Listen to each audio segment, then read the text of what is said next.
एक गांव में एक सफल व्यापारी रहता था। उसके पास एक अच्छी बड़ी दुकान थी और आमदनी भी इतनी थी, गांव में सबसे ज्यादा अमीर वही था। हर आदमी उससे अच्छे से बात करता और वह लोगों की बहुत मदद भी करता। वह दिन रात मेहनत और बाकी समय में पूजा पाठ भी करता।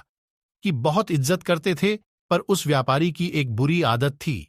वह जल्दी गुस्से में आकर लोगों से बुरा भला कह देता था, जिससे गांव के बहुत से लोग उससे नाराज रहते।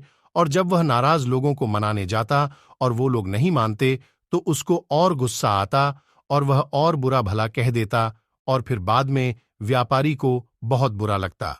एक बार गांव में एक बहुत ज्ञानी संत आए। कुछ ही दिनों में दूर दूर तक उनके ज्ञान के चर्चे होने लगे। जब यह बात व्यापारी तक पहुंची, तो वह दौड़कर संत से मिलने पहुंचा। व्यापारी ने संत की बहुत सेवा और उनको अपनी समस्या बताई। संत ने व्यापारी से कहा, तुम बहुत सारे कागज के टुकड़े लो और पूरे गांव में फेंक आओ, फिर मेरे पास आना।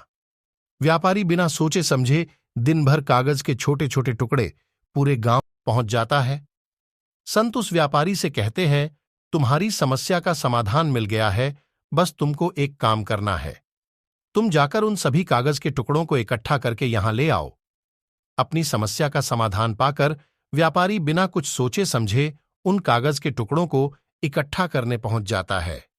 बहुत देर तक कोशिश करने के बाद व्यापारी को यह समझ आता है, ये काम तो करना नामुमकिन है। वह दौड़कर संत के पास जाता है, कहता, आपने काम दिया वो तो असंभव है, मैं चाहकर भी उसको पूरा नहीं कर सकता। संत मुस्कुराते हैं और कहते हैं, बेटा मैं भी यही कहना चाहता हूं, किसी को कहे अपशब्द वापस नहीं सकते हैं, इसलिए हमें हमेशा सोच समझकर बोलना चाहिए। आज के बाद तुम ये बात अपने मन में अच्छे से बिठा लो, चाहे कुछ भी हो जाए, तुमको किसी को अपशब्द नहीं बोलना है। संत से प्राप्त इस ज्ञान से व्यापारी की आंखें खुल जाती हैं और वह दोबारा जब भी किसी को गुस्से में कुछ बोलने वाला रहता है, उसको कागज के टुकड़ों का उदाहरण याद आ जाता है। शिक्षा। इस कहानी से हमें यह सीखने मिलता है कि कितनी भी मुश्किल क्यों न आए, हमें किसी को अपशब्द नहीं बोलने चाहिए, क्योंकि अपशब्द से हुए नुकसान की भरपाई करना संभव नहीं है।